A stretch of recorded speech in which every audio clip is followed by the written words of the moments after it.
मैं अगर अपने घर पे फ़ोन करके बताऊंगी तो मैं अपनी साइड ऑफ द स्टोरी बताऊंगी। लड़की हमेशा अपना पक्ष बताती है अपने घर वालों को। उनको लगता है मेरी बेटी के साथ गलत हो रहा है, तू ऐसा बोल दे, तू वैसा कर दे, उसने तेरे से ऐसा क्यों कह दिया। हम अभी आ जाते हैं क्योंकि फ़ोन इतने आसान हो गए हैं, एक्सेसिबिलिटी इतनी आसान हो गई कि आप तुरंत आधे घंटे में कहीं भी पहुँच सकते हैं। लड़कियों ने अपने घर वालों को इन्वॉल्व किया, वो बात का बतंगड़ बन के, जैसे कहते हैं ना राई का पहाड़ बनाना। लड़के वाले ने चिल्ला चिल्ला के अपनी आवाज़ बाहर तक सुना दी, फिर अपनी माँ को इन्वॉल्व कर लिया कि देखना ये क्या कह रही है, बुलाओ इसके घर वालों को। लड़के वालों ने अपने पेरेंट्स को इन्वॉल्व कर दिया, लड़की ने अपने पेरेंट्स को इन्वॉल्व कर दिया। वो एक मसला जो दो लोगों में आपस में बात करके, दो लोगों में आपस में बैठ के या फिर शायद शांत रह के सुलझ सकता था, उसी वक्त या उसी रात या उसी 1 घंटे में सुलझ सकता था, वो उन्होंने इतना बड़ा बना दिया कि वह मुद्दा बन चुका है। आपके लिए देखना ज़रूरी है कि वो इंसान मायने रखता है या वो मुद्दा मायने रखता है। क्योंकि अगर मुद्दा मायने रखेगा तो फिर आप कितना भी प्यार करते हो, आप कितने भी समझदार हो, कितने भी आप शांत स्वभाव के हो, मायने नहीं रखेगा। वो मुद्दा इतना बड़ा हो जाएगा कि आपके सारे रिश्ते खराब हो जाएंगे। और हम दोनों ने तो कसम खाई हुई है कि हम दोनों के बीच में कभी कोई तीसरा नहीं आ सकता है। हम दोनों आपस में कितना भी लड़ लें, लेकिन जिस दिन कोई तीसरा आके हमसे एक दूसरे के खिलाफ कुछ भी बोलेगा तो सबसे पहले थप्पड़ लगाने वाले हम ही होंगे। क्योंकि ये हम दोनों का रिश्ता है। आपकी लड़ाई कमरे से बाहर नहीं जानी चाहिए, कभी नहीं। हाँ, अगर कुछ ऐसी बात है जो आप दोनों को ही समझ में नहीं आ रही है तो फिर ज़रूरत है थर्ड पर्सन की। फिर आप चाहिए किसी सेशन लेने जाओ, चाहिए माँ बाप को बैठाओ, क्योंकि जब दोनों ही समझ नहीं पा रहे, दोनों ही चिल्ला रहे, दोनों ही रो रहे हैं, तो फिर चाहिए एक इंसान जो उन्हें बताए सही और गलत का फ़र्क। तब ज़रूरत होती है।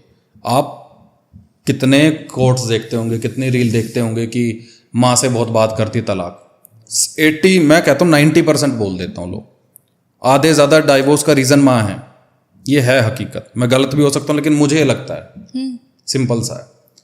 कारण यही है कि हर बात को वहाँ बताया जाता है, क्या हुआ था, कैसे हुआ था, ये नहीं बताया जाता है। मेरे साथ क्या हुआ ये बताया जाता है। और इसके अंदर मेरे को ऐसा लगता है ना, पेरेंट्स का देखो क्या होता है, हर पेरेंट के लिए ना अपना बच्चा सबसे वो है। हर पेरेंट के लिए, चाहे वो लड़की के पेरेंट्स हो चाहे वो लड़के के पेरेंट्स हो, तो कई बार क्या होता है ना, सामने से भी आपने चाहे नहीं भी मांगा, आपने किसी को अपनी प्रॉब्लम अपने पेरेंट्स को कोई नहीं भी बताई या कोई सजेशन नहीं भी मांगा, पेरेंट्स सामने से बोल देते हैं। कई बार लड़के की मदर उसको ये बोलेगी कि यार तेरी बीवी तो ऐसे करती है, वो तो ये करती है, तू उसे कुछ कहता क्यों नहीं, या तू क्यों सहता है उसका ये सब। या कभी कभी लड़की की मदर या लड़की के फादर उसको बोलेंगे कि यार वो तेरे को ऐसे कैसे कह सकता है, तू उसको क्यों नहीं बोलती है, तुम्हारे घर में ऐसा क्यों होता है, तेरे ससुराल में ये सब चीज़ें क्यों चलती हैं।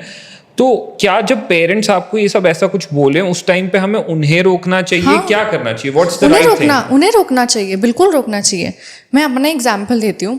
मैं अगर अपनी मम्मी से बात करूँ, he is very reserve person, ना ही अपनी फैमिली में बात करते हैं ना ही मेरी फैमिली में बात करते हैं।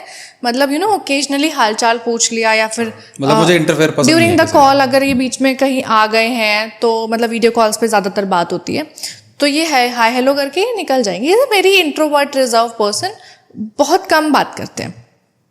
अब मैं अपनी मम्मी से बात कर रही हूँ, ये अपना मेरे को देख के कि मैं बात कर रही हूँ, ये मेरे को स्पेस देने के लिए वहाँ से निकल गए हैं। नाउ मेरी मम्मी बोलेगी कोई बात हुई है क्या, तुम दोनों के आपस में झगड़ा हुआ है क्या, तुम दोनों आपस में सही नहीं चल रहा है, मुझे ऐसा फील हो रहा है कि तुम दोनों के बीच में कुछ चक्कर चल रहा है, कुछ लड़ाई हो गई है, कोई तो बात है जो तू मेरे को बता नहीं रही है। Now she has a concern, but the way she is asking the questions is wrong. तो अब मैं क्या बोलूँगी, अगर मैं गलत होंगी तो हाँ मम्मी वो ऐसे करते हैं, वो वैसे करते हैं, मेरे को कुछ नहीं समझ में आ रहा, मेरी तो बात ही नहीं सुनते, मुझे टाइम ही नहीं देते। अब मेरी मम्मी के दिमाग में ये बातें और घुस जाएंगी कि अच्छा दोनों मियाँ बीवी का रिश्ता ठीक नहीं चल रहा है, बेटी और जमाई की लड़ाई चल रही है। वो उस बात को सोच सोच के नेगेटिविटी को इतना इन एंड अराउंड कर देंगी यूनिवर्स में कि हम दोनों के बीच में और खिटपिट होने शुरू हो जाएगी, चाहे वो हुई भी ना हो। इनका मूड कुछ और हो सकता है, मेरा कुछ और। So ideally you stop her? Yes, ideally नहीं, every time I stop her कि नहीं भाई कुछ नहीं हुआ, मैं ठीक हूँ, बढ़िया हूँ एकदम, कुछ होगा भी तो मैं आपस में सुलटा लूंगी। This should be the reaction of the girl and even for the boy also। अगर लड़के की माँ ये बोल रही है कि तेरी आपस में बात हुई है क्या, तू नाराज दिख रहा है, उदास दिख रहा है, तुम दोनों ठीक हो क्या, मैंने लड़ाई की आवाज़ सुनी थी। अगर लड़के की माँ बोल रही नहीं मम्मी हम दोनों आपस की बात है, आप छोड़ो, आप अपने काम पे ध्यान दो, ये दोनों पार्टी का फर्ज बनता है कि अपने अपने पेरेंट्स को संभाल ले। लड़की का फर्ज बनता है कि वो अपने घर को संभाले, लड़के का फर्ज बनता है कि वो अपने माँ बाप को संभाले। क्योंकि अगर तुम दोनों के रिश्ते के बीच में ये दोनों आएंगे ना, माँ बाप आएंगे, तो वो ये नहीं देखेंगे कि कौन गलत है कौन सही है। उनके लिए मायने रखेगा हमारे बच्चे के साथ गलत नहीं होना चाहिए। लड़के की माँ को लगता है कि शादी होते ही लड़का जो है वो दुबला भी हो गया है, वो बदल भी गया है, वो बीवी का गुलाम भी हो गया है, वो सब कुछ हो गया है। जबकि हर सास अपनी जब वो बीवी बनती है तो वो चाहती है कि उसका पति उसकी बात सुने। हमारी माँ चाहती है कि हमारा जो बाप है वो उनकी बात सुने, लेकिन वो ये नहीं चाहते कि उनका बेटा उसकी बीवी की बात सुने। पता है, इसी में से आदित्य भाई आपसे क्वेश्चन करूंगा कि ना लड़कों का क्या होता है, पूरी जिंदगी जब हम बड़े होते हैं ना, हमारे लिए मदर की एक अलग ही, पूरी दुनिया में एक अलग स्पेस होता है मदर का, कि सारी दुनिया जहान एक तरफ और हमारी मदर और एक उनके बेटे का कनेक्शन अलग ही होता है। अगर मैं उस टर्म्स में कहूँ तो हम भगवान के बराबर ही रख देते हैं, माँ उससे वो वाली चीज़ होती है। और चाहे कुछ भी हो, मतलब हम अपनी मदर के साथ कहीं बाहर जाएं, कुछ भी जाए, हम अपनी मदर को गलत नहीं देख सकते हैं, नहीं सुन सकते कि मेरी मदर कहीं गलत है। एक बार के लिए हम में से किसी की मदर कुछ गलत भी बोल देंगी ना बाहर, तो हम उन्हीं की साइड लेंगे कि नहीं भैया हमारी माँ है वो। लेकिन जब बात आती है शादी के केसेस में, जब आपकी शादी हो गई, लड़कों के लिए सबसे बड़ा डिलेमा और सबसे बड़ा चैलेंज ये है एक बैलेंस बनाकर चलना अपने घर में अपनी बीवी और अपनी मदर के बीच में, क्योंकि दोनों ही एक्सट्रीमली रिस्पेक्टेबल पर्सनालिटीज और फिगर्स हैं आपकी लाइफ में। तो एक लड़का जिसने हमेशा अपनी मदर को कभी पलट के जवाब नहीं दिया, कभी उन्होंने अपनी मदर से कोई बहस नहीं करी, कभी उल्टा जवाब नहीं दिया, कभी उनको गलत नहीं बोला, जब अगर शादी के बाद अब मदर कह रही है यार मेरे को तो ये चीज़ नहीं समझ में आ रही, तेरी बीवी ऐसे करती है, तेरी बीवी ऐसे करती है, लड़के वहाँ पे अब बड़ा टफ सिचुएशन हो जाती है। तो आइडियली उस पॉइंट पे, क्योंकि लड़कियों की फिर शिकायत क्या रहती है कि अगर लड़का अपनी माँ की बात से एग्री कर रहा है तो लड़कियाँ कहती है यार तुम तो मेरे लिए स्टैंड ही नहीं लेते हो, तुम मेरे लिए स्टैंड ही नहीं ले रहे हो, तुम तो हमेशा अपनी मदर की साइड ले रहे हो, कभी तो मेरी साइड लो। एंड लड़का अगर अपनी बीवी की साइड ले ले तो मदर कहेंगी यार तू तो जिंदगी में पहली बार मैं देख रही हूँ कि तू मेरे को गलत कह रहा है और उसके लिए उसकी हाँ में हाँ भर रहा है। क्या करना चाहिए इस टाइम पे? सिंपल सा फंडा है भाई, मुझे समझ में आता है कि जिस तरीके का खाना आपकी मदर बनाती है, जिस स्वाद से बनाती है, क्या आपकी वाइफ भी डिट्टो बना सकती है? सिंपल सा इतना ही था कॉन्सेप्ट। दोनों औरतें अलग हैं, इतनी ही समझने की बात है। माँ ने 40 साल 50 साल एक घर को दिया है, उन्हें घर की एक कील से लेकर किवाड़ तक सब कुछ पता है।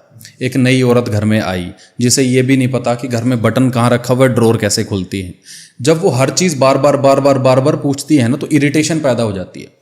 वो पूछती है कि मम्मी चक्कू कहाँ रखा है, इसको ऐसे काटूं, क्योंकि वो चाहती है कि आपकी मदर के हिसाब से काम हो।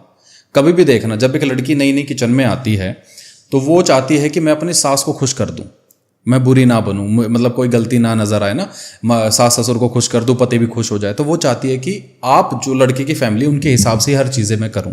जब वो उसमें सही नहीं होती है तो एलिगेशन ये आ जाता है कि इसको कुछ नहीं आता। वो अपने हिसाब से पास्ता बना सकती थी बहुत बढ़िया, लेकिन आपको खाना नहीं है, ये होता है। तो लड़के को उस पॉइंट पे क्या करना चाहिए? अपनी मदर को समझाए, क्या करें? समझाना पड़ेगा, बैलेंस बनाना पड़ेगा। जहां मेरी मदर गलत होती है मैं बोल देता हूँ। छोटा सा एग्जांपल मैं देता हूँ। कई बार ऐसा होता है, आजकल के दौर में ज़्यादातर कपल के साथ ये हो रहा है कि लेट उठने वाली चीज़ें बहुत ज़्यादा हो जाती है, घर में खाना ना खाने वाली बात बहुत ज़्यादा हो जाती है, कपड़ों को लेकर के बात बहुत ज़्यादा हो जाती है, लेट भर पार्टियों में जाने वाली बात हो जाती है। आपको समझाना पड़ेगा घर वालों को कि आपका काम किस तरीके का है, किस पैटर्न में चलता है। अभी हम तकरीबन 15-20 दिन हुए दिल्ली आए हुए बॉम्बे से, हमने 2 या 4 बार घर में खाना खाया है, वो भी मदर ने बना के दिया। हमारे पास टाइम भी नहीं होता कि जल्दी उठें खाना वाना बनाएं, क्योंकि चेहरा सूजा हुआ होता है उस टाइम पे।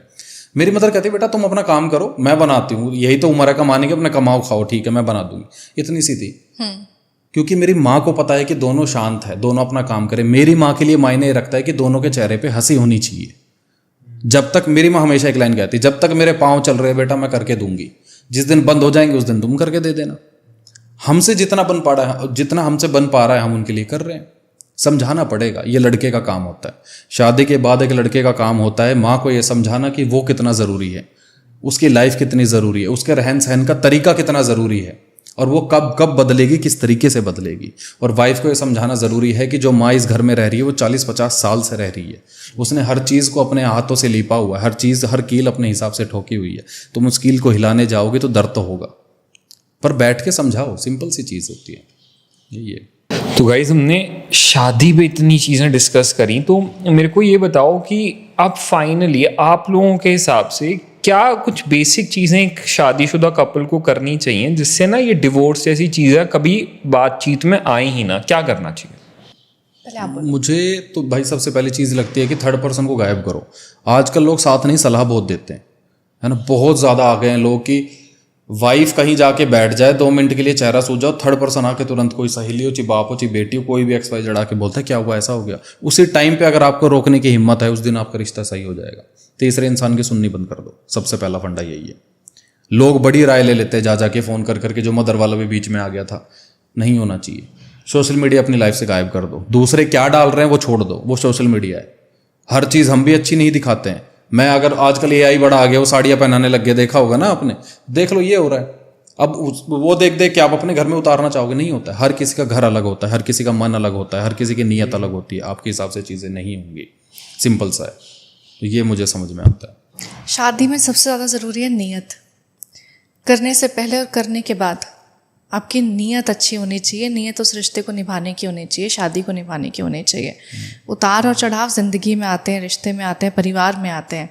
लोग आपसे दूर भी जाएंगे, लोग आपके पास भी आएंगे, लोग आपके अच्छे भी बनेंगे और बुरे भी बनेंगे। आपको ये देखना है कि आपको आपस में कितना अच्छा बन के रहना है। आपकी लड़ाइयाँ होंगी, झगड़े होंगे, लेकिन आपको ये समझना पड़ेगा कि इंसान को खुलने में वक्त लगता है। किताब आप एक पन्ने से नहीं पढ़ के समझ सकते हो। आपको किताब पढ़ने में जैसे वक्त लगता है, गुलजार साहब ने ये बात कही थी कि इंसान भी अपनी परतों में ही खुलता है, उसको भी पढ़ने में वक्त लगता है। आप एकदम से किसी को नहीं समझ सकते हो, आप उसको धीरे धीरे जानोगे, उसको समझोगे, और डिफरेंस ऑफ ओपिनियन होने के बाद भी अगर आप उसकी इज्जत कर पा रहे हैं तो वो रिश्ता चल जाएगा। क्योंकि रिश्ते में सबसे बड़ा जो चीज़ मायने रखती है वो इज़्ज़त होती है। अगर आपने इज़्ज़त नहीं दी, वो कहते हैं ना, मांगा हुआ वक्त और मांगी हुई कद्र आपको कभी सुख नहीं दे सकती है। आपको अगर कद्र करना आता है, इज़्ज़त देना आता है, वक्त देना आता है, तो शादी और रिश्ते दोनों चल जाएंगे।